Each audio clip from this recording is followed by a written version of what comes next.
The Franco-Prussian War was a pivotal moment in European history, marking a significant shift in the balance of power on the continent. It took place from 1870 to 1871, a brief but intense conflict that would reshape Europe. This war pitted the Second French Empire, led by Napoleon III, against the Kingdom of Prussia, under the leadership of Otto von Bismarck. Prussia was not alone. It was allied with other German states, forming a formidable coalition.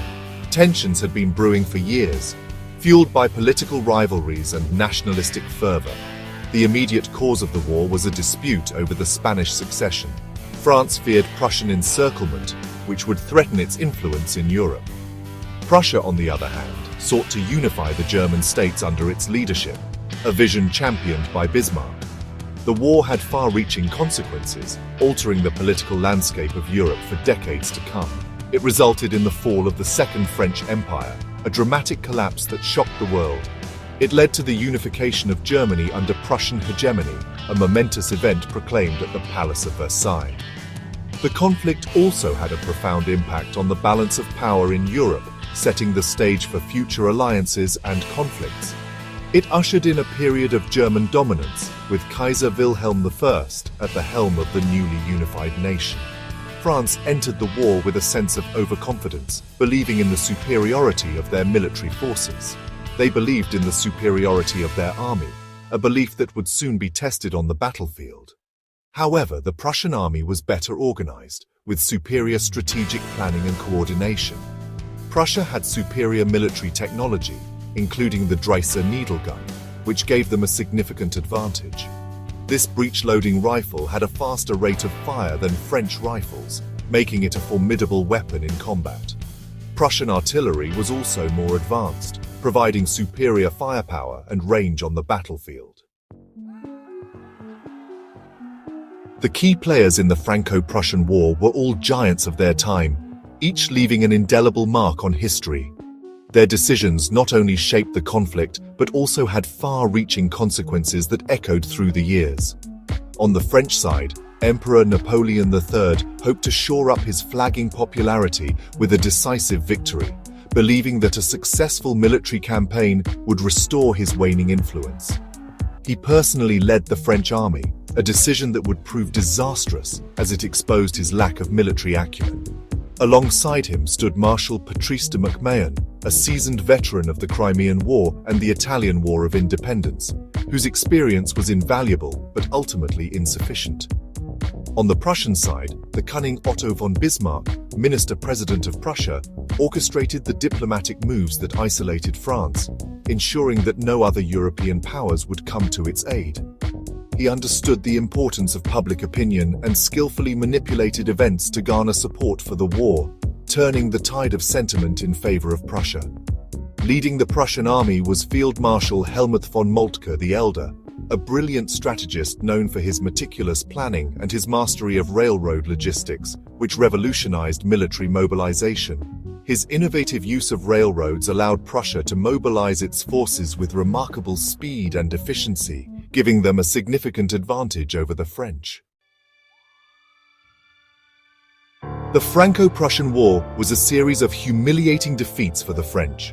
The conflict, which lasted from July 1870 to May 1871, saw the French forces repeatedly outclassed by their Prussian counterparts. The Prussians, with their superior training and tactics, outmaneuvered their opponents time and again. Their military strategies were meticulously planned and executed with precision, leaving little room for the French to counterattack effectively. The Battle of Wissembourg on 4th August 1870 was the first clash of the war and resulted in a Prussian victory. This battle set the tone for the rest of the conflict, showcasing the Prussian army's dominance. This was followed by the Battle of Speicheren on 6th August, another Prussian victory. The French forces, despite their efforts, were unable to hold their ground against the relentless Prussian advance. These early engagements exposed the shortcomings of the French army.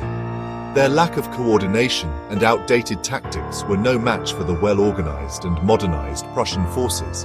The Battle of Sedan, fought on 1st September 1870, was the decisive battle of the war.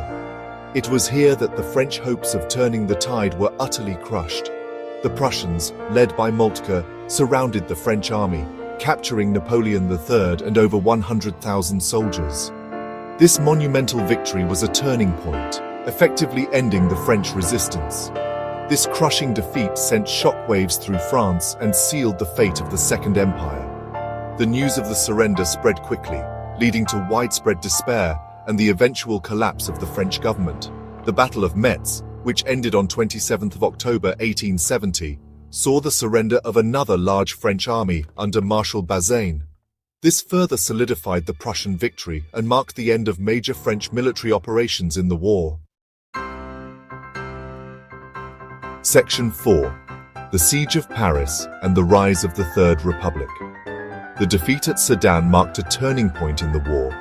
The Second French Empire, already on shaky ground, crumbled. Paris, under siege by the Prussians, became a symbol of French resistance. The city's defenses were bolstered by hastily assembled units of the National Guard. Food and supplies dwindled, and Parisians endured a harsh winter. On 4th September 1870, a republic was proclaimed in Paris. A government of national defense was formed to continue the war. This new government, led by figures like Léon Gambetta, was determined to resist the Prussians. Gambetta himself made a daring escape from Paris in a hot air balloon to rally support in the provinces. Section 5. Political and social upheaval in France. The Franco-Prussian War had a seismic impact on French society. The defeat shattered national pride. The war exposed deep divisions within French society.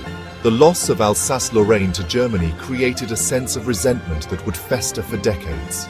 The war also led to significant political upheaval. The fall of the Second Empire led to the establishment of the Third Republic.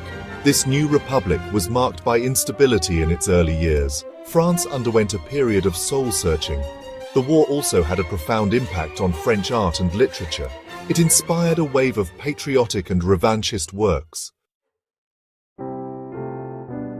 Section 6. The Treaty of Frankfurt and the Loss of Alsace-Lorraine. The Treaty of Frankfurt, signed on 10 May 1871, formally ended the Franco-Prussian War. The treaty was a harsh peace for France. France was forced to cede Alsace and part of Lorraine to the newly unified German Empire. This loss of territory was a source of profound bitterness for the French. France also had to pay a large indemnity to Germany. The German army occupied parts of France until the indemnity was paid. The Treaty of Frankfurt had a lasting impact on Franco-German relations. It sowed the seeds of future conflict. Section 7. Conclusion: The Legacy of a Lost War. The Franco-Prussian War was a watershed moment in European history. It marked the end of French hegemony and the rise of a new German empire. The war had a profound impact on the balance of power in Europe. It also had a lasting legacy on France. The defeat led to a period of national introspection. The war also led to the loss of Alsace-Lorraine, which became a source of lasting resentment. The Franco-Prussian War left a deep scar on the French psyche. It shaped French foreign policy for decades to come. The war also contributed to the growing militarism and nationalism that would ultimately lead to the First World War.